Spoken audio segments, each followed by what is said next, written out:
news para sa mga unemployed. Welcome back sa channel kung saan lagi nating hinihimay ang mga mainit na usapan sa mundo ng showbiz at social media. Pag-uusapan natin ay isang mabigat na kontrobersya, Sian Gasa versus BINI issue. Yes mga lods, ito yung post ni Sian na nagpasiklab ng matinding backlash at nagbunsod pa ng legal na action mula sa kampo ng BINI. Kaya tara, dissect natin ang buong nangyari. Namors! Ano nang chika natin dyan? Para sa mga di-updated, noong August 13, nag-post si Sian Gasa sa Facebook. Sa post na iyon, sinabi niya na okay lang daw sa mga Gen Z makipag basta gumamit ng C, pero ang catch, binanggit niya ang isang miyembro ng BINI na umano'y sobrang, baka di ako mamonetize nito. Basahin niyo na lang. Grabe no?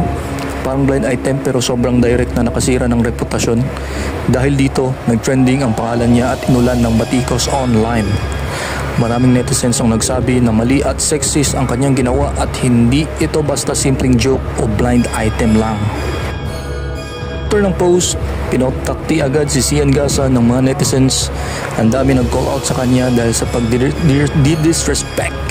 Hindi lang sa BINI, kundi sa kababaihan in general. Sa TikTok, may mga edits at rants laban kay Gasa. Sa Reddit, lalo na sa R-Showbiz Chismis, sinabi ng mga users na dangerous ang statement niya kasi nakakasira ng reputasyon. Sa Twitter, trending din ang calls for accountability. May mga nag-tweet na a case must be filed and warrant served. Tindi ng backlash, pinatay ni Gasa ang comment section ng kanyang post. Classic move kapag hindi na kaya ang pressure. Lagi naman naka-off ang kanyang comment section, so hindi na bago yun. Hindi natapos sa online backlash lang. Noong August 14, lumabas si Attorney Joji Alonso, isang kilalang celebrity lawyer, at nag-share ng glimpse ng legal complaint na isinampa ng kampo ng BINI.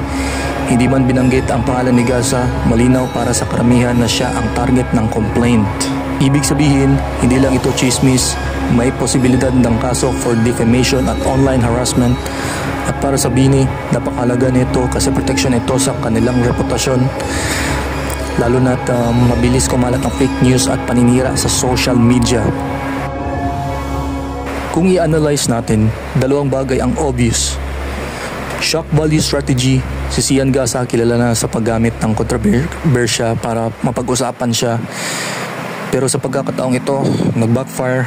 Instead na ma-entertain ang tao, nainis at nag-demand ng accountability.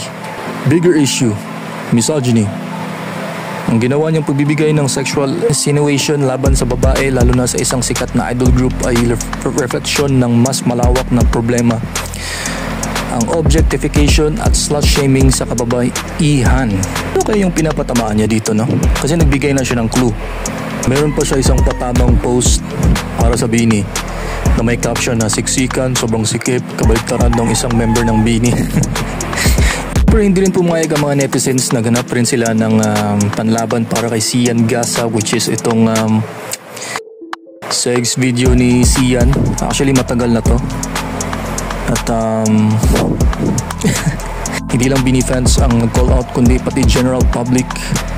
Ang narrative ngayon, huwag gawing katatawanan o clickbait ang reputasyon ng kababaihan. Yun ang sabi nila.